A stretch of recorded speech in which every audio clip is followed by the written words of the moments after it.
Hai semuanya, Assalamualaikum warahmatullahi wabarakatuh. Terima kasih yang udah klik video ini dan selamat datang kembali di channel aku. Oke, mungkin ketika video ini tayang, ini udah seminggu atau mau 2 minggu setelah Hari Raya Idul Fitri. Tapi nggak lengkap rasanya kalau aku nggak ngucapin Selamat Hari Raya Idul Fitri. Mohon maaf lahir dan batin, selamat lebaran kalian semua kemarin. Dan mohon maaf juga kalau selama aku bikin konten atau bikin video ada ucapan ataupun kata-kata yang baik sengaja ataupun tidak sengaja yang kurang enak didengar, kurang menyenangkan untuk kalian dengarkan, mohon maaf.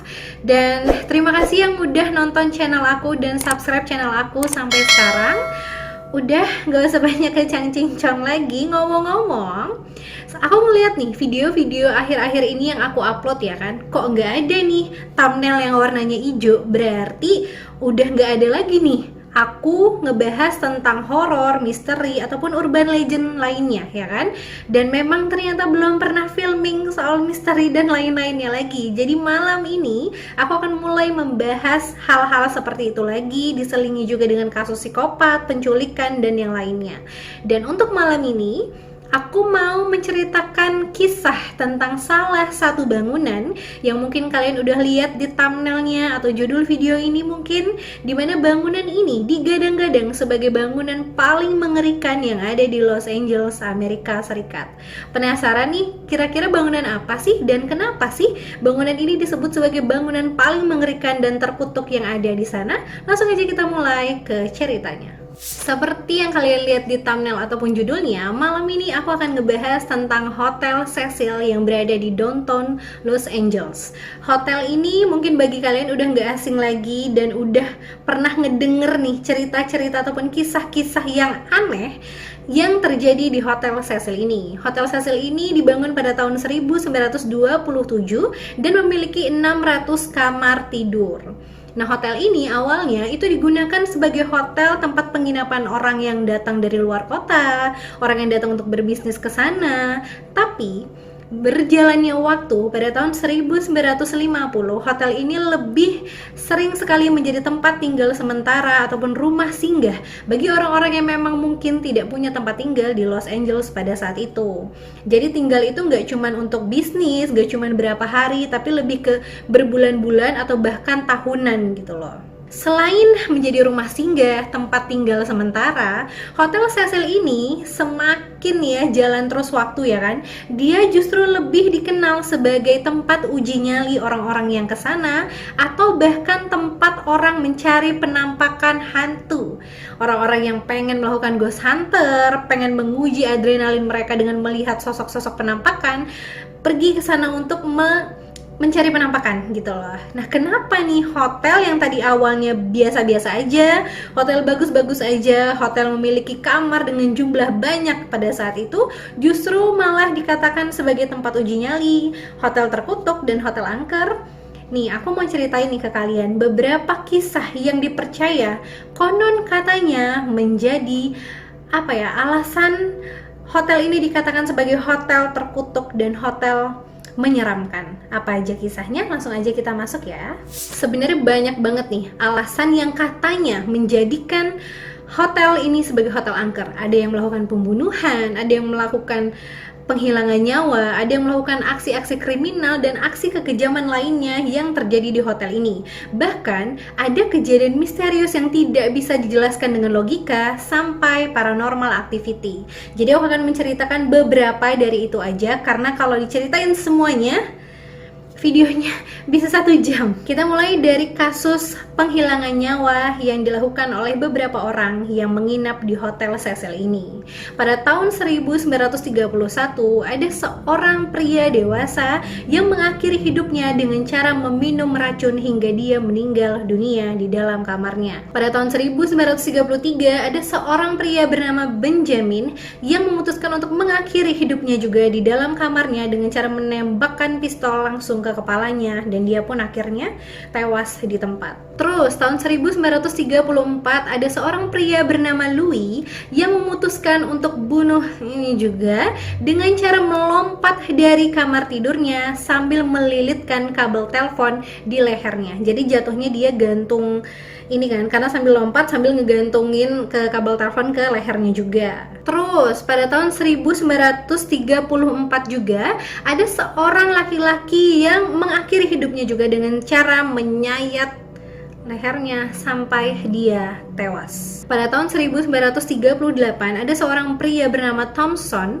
yang memutuskan untuk mengakhiri hidupnya juga dengan cara lompat dari jendela kamarnya yang posisinya sangat tinggi pada saat itu, dan dia pun terjun bebas ke bawah dan langsung meninggal di tempat. Terus pada tahun 1947, ini bukan kasus pengakhiran atau penghilangan nyawa sendiri seperti yang sebelum-sebelumnya ya, tapi di tahun 1947 ini, mungkin kalau kalian mendengarkan kasus yang akan aku ucapkan atau yang aku katakan sekarang, kalian langsung ngeh nih tentang kasus yang sangat terkenal dan sangat fenomenal pada saat itu, karena sampai detik ini tidak ditemukan siapa tersangka utama atas kasus mengerikan yang menimpa seorang wanita muda pada saat itu. Kasus yang aku maksud pada tahun 1947 ini yang masih ada kaitannya dengan Cecil Hotel adalah kasus Black Dahlia. Mungkin buat kalian udah banyak nih yang tahu tentang kisah Black Dahlia, atau mungkin aku memang belum cerita nih di channel aku. Tapi kalau kalian mau aku menceritakan tentang Black Dahlia ini, komen di bawah ya. Jadi ringkasnya aja nih, pada tahun 1947 seorang ibu dan anaknya tiba-tiba saja menemukan menemukan jasad di salah satu taman di sana. Nah, ketika sang ibu ini melihat jasad itu, awalnya ibu ini mengira bahwa itu bukan jasad manusia, melainkan hanya patung atau manekin gitu loh, karena saking putih dan mulusnya bentuk jasad itu. Tapi ketika dideketin sama ibu dan anak ini, mereka baru sadar nih kalau ternyata itu adalah tubuh manusia yang udah tidak bernyawa, alias jasad manusia kan. Dan posisi jasad manusia itu sangat mengenaskan. Dia ditemukan dalam keadaan badannya tanpa busana, tubuhnya tidak tertutup sehelai kain pun, dan juga terpotong menjadi 2 bagian. Ketika menemukan tubuh manusia dalam kondisi seperti itu, sang ibu pun ini langsung memutuskan untuk menelpon polisi setempat. Polisi pun langsung datang dan berhasil mengidentifikasi bahwa tubuh yang ditemukan di taman itu teridentifikasi bernama Elizabeth Short. Kenapa nih kasus ini dikasih nama The Black Dahlia? Kalau kalian mau tahu, biar aku ceritain di video next yang lain ya. Terus, apa hubungannya nih dia ditemuin di taman, terus kenapa dia dihubungkan sama Cecil Hotel nih, gitu kan? Karena sebelum Elizabeth Short ditemukan dalam keadaan tidak bernyawa dan sangat mengenaskan, Elizabeth Short terakhir dilihat hidup ketika dia berada di Hotel Cecil ini. Terus ya, selanjutnya nih, gak cuman ada orang yang mengakhiri hidupnya, gak cuman kasus terkenal sekelas Black Dahlia aja yang masih ada hubungannya dengan Cecil Hotel ini, tapi ada juga nih pembunuh berantai yang sangat terkenal di dunia yang memutuskan menjadikan Hotel Cecil ini sebagai tempat tinggal mereka. Kita sebut saja Richard Ramirez atau yang lebih dikenal dengan The Night Stalker. Pada tahun 1985, Richard ini memutuskan untuk tinggal sementara di Hotel Cecil, dan selama dia tinggal di Hotel Cecil itulah dia melakukan aksi-aksi pembunuhan serta pelecehan seksual yang dia lakukan kepada korban-korbannya. Jadi bisa dikatakan bahwa Cecil Hotel ini dijadikan dia base camp sebagai tempat dia untuk merencanakan semua tindakan kriminal yang akan dilakukannya. Dan aku lupa bilang nih ya, pada tahun itu juga Cecil Hotel ini memang lebih dikenal sebagai tempat persembunyian kriminal, para kriminal. Kenapa? Karena memang rata-rata yang tinggal di Cecil Hotel pada saat itu adalah pemabuk, pecandu alkohol, pecandu narkoba, perampok, pembunuh, pencuri, dan kriminal-kriminal mengerikan lainnya gitu loh. Jadi kalaupun salah satu dari mereka melakukan kejahatan atau menyusun rencana kejahatan mereka di sana, tidak ada satu orang pun yang akan mengganggu mereka. Atau juga mereka isinya sama-sama semua kriminal kelas kakap juga, ya kan? Dan akhirnya pun si Richard Ramirez ini pada akhirnya juga ditangkap sama polisi dan didakwa atas 13 pembunuhan serta 4 pelecehan seksual. Terus, cuman satu kok pembunuh berantai yang tinggal di Hotel Cecil? Oh enggak, masih ada satu lagi nih pembunuh berantai yang sangat-sangat terkenal yang pernah menjadikan Hotel Cecil ini sebagai base campnya juga. Siapa nih pembunuh berantai atau serial killer kedua yang nginep juga di Hotel Cecil?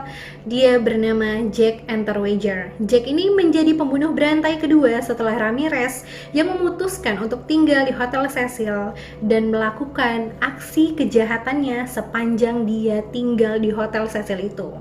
Walaupun pada akhirnya si Jack ini pun ketangkep nih pada tahun 1976 dan didakwa atas belasan bahkan puluhan kasus pelecehan seksual, kasus yang aneh-aneh, dan kasus pembunuhan dan penghilangan nyawa orang juga. Udah nggak kaget kan polisi? Udah ada Richard Ramirez, terus udah banyak orang yang mengakhiri hidupnya juga di sana. Terus sekarang tiba-tiba ada si Jack ini juga yang ternyata sama-sama juga gilanya, ya kan? Terus udah selesai belum kak? Oh belum, masih ada lagi. Kali ini bukan pembunuh berantai, tapi memang orang yang dia tuh pengen hidup, nggak kayak yang sebelum-sebelumnya memutuskan untuk mengakhiri hidupnya, atau yang lainnya pembunuh berantai, atau kasus-kasus yang tidak terpecahkan, melainkan bapak-bapak atau kita sebutnya kakek-kakek lah ya, kakek bernama George Giannini ini mengalami nasib yang sangat naas dan sangat-sangat menyedihkan karena waktu itu dia sama sekali tidak ingin mengakhiri hidupnya, tidak ingin melakukan aksi kejahatan di sekitar Hotel Cecil itu, tapi dia hanya ingin berjalan-jalan tepat di bawah Hotel Cecil itu. Tapi dia justru kehilangan nyawanya pada saat dia melakukan itu. Loh kenapa nih? Kok bisa cuma jalan-jalan doang di Hotel Cecil, kok bisa hilang juga nih nyawanya? Jadi ceritanya pada saat itu ada nih sepasang suami istri yang tinggal di Hotel Cecil itu. Nah sepasang suami istri ini, istrinya ini bernama Paulina. Jadi Paulina sama suaminya ini lagi bertengkar hebat banget, pokoknya cekcok lah, pokoknya berisik lah. Cekcok ribut besar, bukan ribut yang kayak cuman kamu nih gini, kamu nih enggak gitu. Bener-bener cekcok yang gede banget, berantem hebat lah dia sama suaminya ini, ya kan. Terus setelah udah cekcok kayak gitu, suaminya ini memutuskan untuk meninggalkan Paulina keluar dari kamar. Dan ketika Paulina ditinggalkan sendirian sama suaminya di kamar, Paulina menulislah sepucuk surat buat suaminya. Ya kata-kata perpisahan, ya bla bla bla, entah apa isinya juga aku nggak tahu.